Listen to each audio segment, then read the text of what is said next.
పచ్చని కోనసీమ ఊర్లో రామలింగం గారు అంటే తెలియనివారు లేరు. ఆయన మాటకి ఎదురు చెబితే ఊర్లో ఉండలేరు. ఈరోజు ఆయన ఇంట్లో విందు. సూరిబాబు ఉదయం 3 గంటలకే నిద్రలేచి పొగచూరిన కిచెన్లో 100 మందికి సరిపడా బిర్యానీ వండాడు. రామలింగం గారు తన అనుచరులతో కలిసి అక్కడికి వచ్చారు. ఒరే సూరిబాబు, ఏంటి ఆ బిర్యానీలో చికెన్ ముక్కలు వెతుక్కుంటేగాని దొరకటం లేదు? నేను తెచ్చిన మంచి సరుకులన్నీ నీ సంచిలోకి వెళ్ళిపోయాయా ఏంటి? ఆ మాట వినగానే సూరిబాబుకి చాలా కోపం వచ్చింది. సామి, ఏ మాట అంటున్నారండి? ఆ గోదావరి సాక్షిగా చెప్తున్నాను, ఒక్క బియ్యం గింజ కూడా పక్కకు వెళ్ళలేదు. ముక్కలు ఉడికితే చిన్నవవుతాయని మీకు తెలీదా? తినడానికి తిండి లేదు కాని కోపం మాత్రం తన్నుకొస్తోంది అయ్యగారికి. నీ నీతులు నాకు చెప్పకురా. నా దగ్గర పనిచేసే పాలేరువి నా కాళ్ల కింద ఉండటం నేర్చుకో. ఇదిగో ఈ 100 రూపాయలు పట్టుకుని వెళ్ళు. మిగతా డబ్బులు నా పాత బాకీ కింద జమ చేసుకున్నాను. ఇంకో మాట మాట్లాడితే ఊర్లో నీకు గంజి కూడా దొరకకుండా చేస్తాను. సామి, కష్టాన్ని వెక్కిరిస్తున్నారు కదా, ఆకలి విలువ మీకు తెలీదు. ఈ రోజుతో మీ దగ్గర పని మానేస్తున్నాను. నా చేతి వంటతోనే ఈ ఊర్లో నేను నిలబడతాను. అప్పుడు చూడండి ఈ సూరిబాబు సత్తా ఏంటో. గట్టు మీద ఉన్న కాకి గద్దలా ఎగరాలని చూస్తోందే.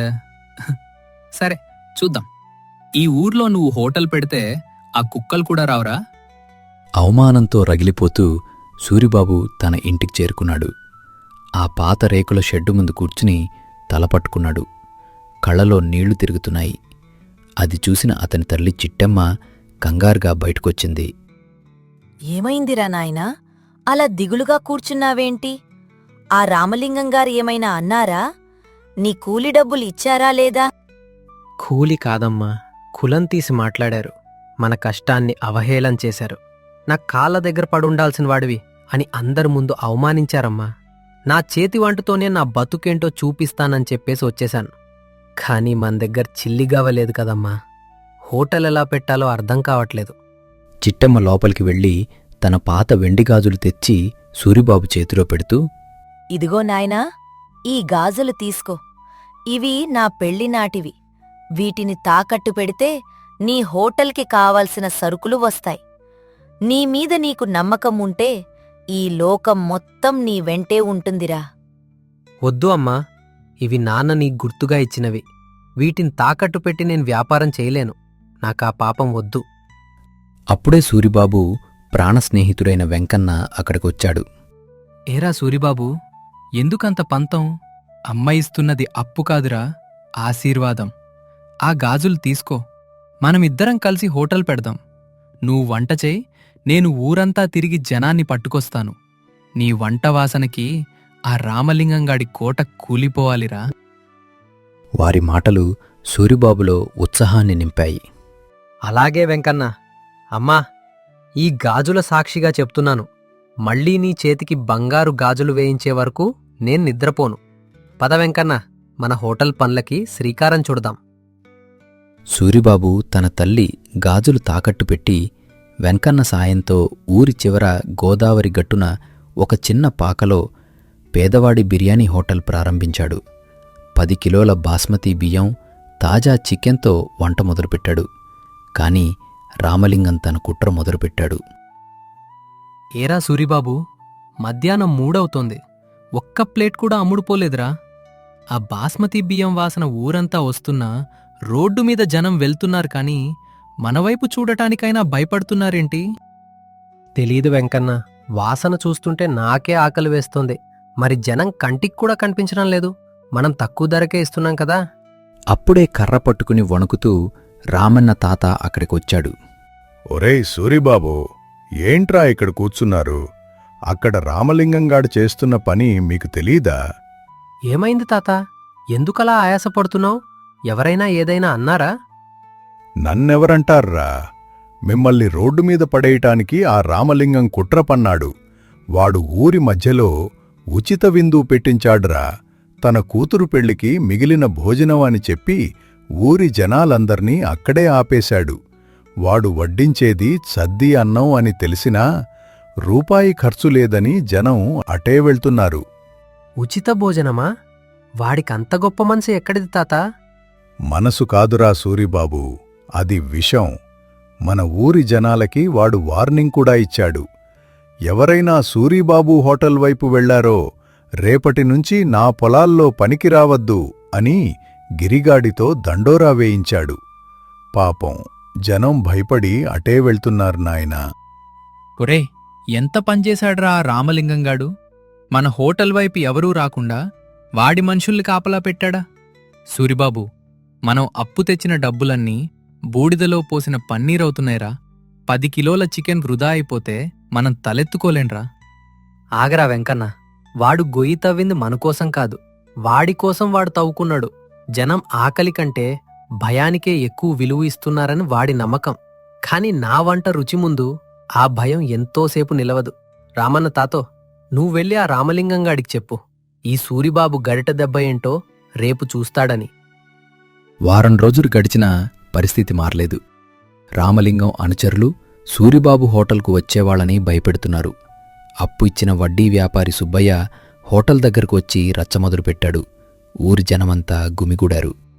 ఒరేయ్ సూరిబాబు, సావకారం తీసుకునేటప్పుడు చాలా విర్రవీగావు. ఇప్పుడు డబ్బులిస్తావా లేక నీ పాకకి తాళం వేయమంటావా? అన్నయ్య, వారం రోజులు టైం ఇవ్వండి.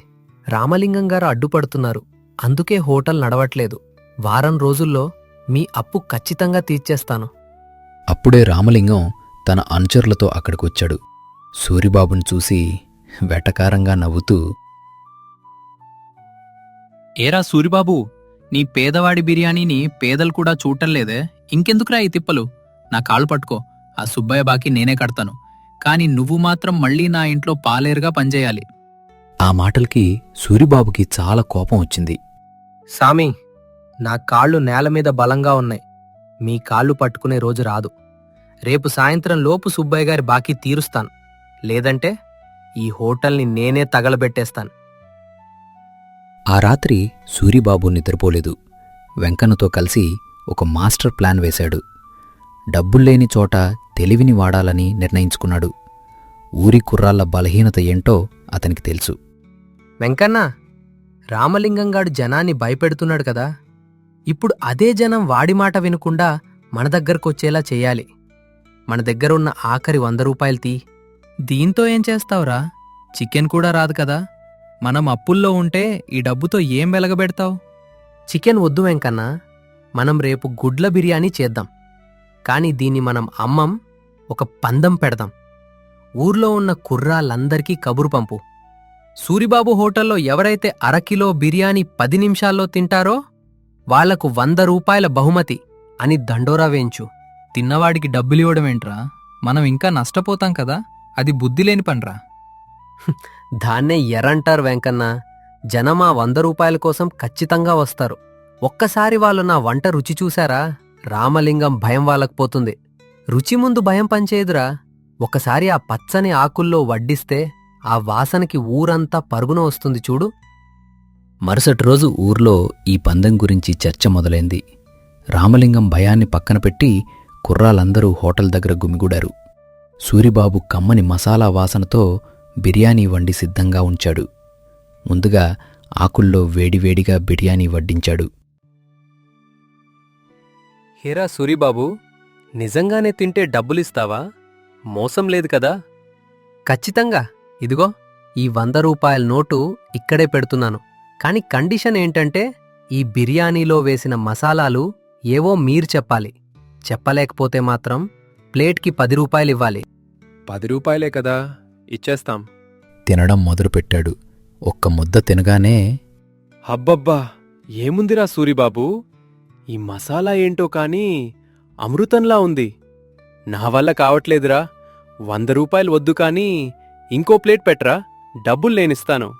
ఆ రుచికి జనం ఫిదా అయిపోయారు. సూరిబాబు బిర్యానీ అదరహో అని ఊరంతా పాకిపోయింది. రామలింగం మనుషులు అడ్డుకోవారని చూసినా జనం వాళ్ళని తోసుకుని మరీ బిర్యానీ తింటున్నారు. ఒక రోజులోనే బాకీ మొత్తం తీరిపోయింది. రామలింగం తట్టుకోలేకపోయాడు. నేరుగా హోటల్ దగ్గరకు వచ్చి గొడవ మొదలుపెట్టాడు. తన గొంతు పెంచి జనాలని భయపెట్టాలని చూశాడు. కాని సూరిబాబు ముందే సిద్ధమయ్యాడు. ఆపండిరా, ఎవడ్రా ఇక్కడ బిర్యానీ తింటున్నది? నా మాట వినకుండా వీడి దగ్గరకొస్తారా? ఈ హోటల్లో వాడుతున్నది కుళ్ళిపోయిన గుడ్లు. ఇప్పుడే నేను పోలీసులకు ఫోన్ చేశాను. సామి, మీరిలాగే వస్తారని నాకు ముందే తెలుసు. పోలీసుల కంటే ముందే నేను జిల్లా ఫుడ్ ఆఫీసర్ని ఇక్కడికి పిలిపించాను. ఇదిగోండి సార్, మా హోటల్ని చెక్ చేయండి. ఫుడ్ ఆఫీసర్ సూరిబాబు హోటల్ని చెక్ చేసి, రామలింగం గారు, సూరిబాబు గారు వాడుతున్నవన్నీ తాజా సరుకులే. కాని సార్, మీరు జనం కోసం పెట్టిన ఉచిత విందు సరుకుల మీద మాకు అనుమానం వచ్చి మీ ఇంటి వెనక ఉన్న స్టోర్ రూంలో దాడి చేశాం. అక్కడ ఏమున్నాయో తెలుసా? ఆ మాటలకి రామలింగంకి చెమటలు పట్టాయి. అక్కడ ఏముంటాయి సార్? అక్కడ టన్నుల కొద్దీ రేషన్ బియ్యం, కుళ్ళిపోయిన పామాయిల్ నూనె దొరికాయి. జనం కోసం మీరు పెట్టిన విందులో అవే వాడారని మీ పనివాడే ఒప్పుకున్నాడు. ఇది పెద్ద క్రైమ్ రామలింగం గారు. ఆ మాటలు విన్న అక్కడి గ్రామస్తులు రామలింగంపై కోపంతో ఊగిపోయారు. ఏంటి, మాకు విషం పెడతావా రామలింగం? నిన్ను వదిలేది లేదు. సూరిబాబు మంచి భోజనం పెడుతుంటే అడ్డుకుంటావా? పదండి, వీడ్ని పోలీసులకి అప్పగిద్దాం. రామలింగం పరువు గంగలో కలిసింది. పోలీసులు అతన్ని అరెస్ట్ చేసి తీసుకెళ్లారు. సూరిబాబు హోటల్ ఇప్పుడు కోనసీమంతా ఫేమస్ అయింది. చేతినిండా సంపాదన వచ్చింది. అమ్మా, ఏం చేస్తున్నావే? ఇంకా ఆ పాత వెండి గాజులు తీసేసిన ఖాళీ చేతుల్నే చూసుకుంటున్నావా? ఏంటయ్యా అలా అంటావు? ఆ వెండి ముక్కలు పోతే ఏముంది నాయనా? నా కొడుకు ఊర్లో అందరితో గౌరవంగా పిలిపించుకుంటున్నాడు. అంతకంటే నాకింకేం కావాలి? నా కొడుకు ఎదిగితే చూసి మురిసిపోయే కళ్ళున్నాయి నాకు. ఆ వెండి గాజులు లేకపోయినా పర్లేదు బాబూ. అది కాదమ్మా, ఆ రోజు నా మీద నమ్మకంతో నీ దగ్గర ఉన్న ఆ ఆఖరి గుర్తును నా చేతిలో పెట్టావు.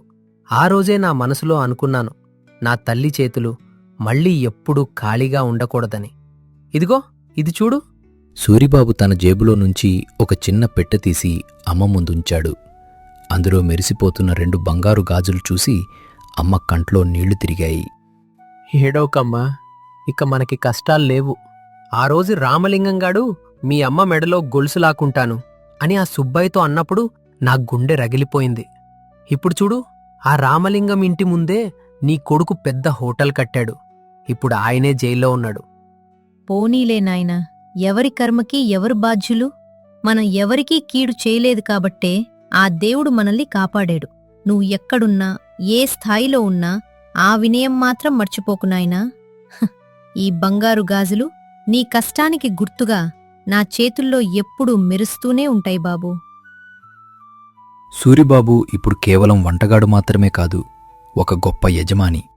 తన తల్లి ఆశీస్సులతో తన హోటల్ని ఇంకా అభివృద్ధి చేశాడు. వెంకన్న అతని పక్కనే ఉండి మేనేజర్గా అన్నీ చూసుకుంటున్నాడు. వారిద్దరూ కలిసి హోటల్ బయట కూర్చుని పాత జ్ఞాపకాలను గుర్తు చేసుకుంటున్నారు.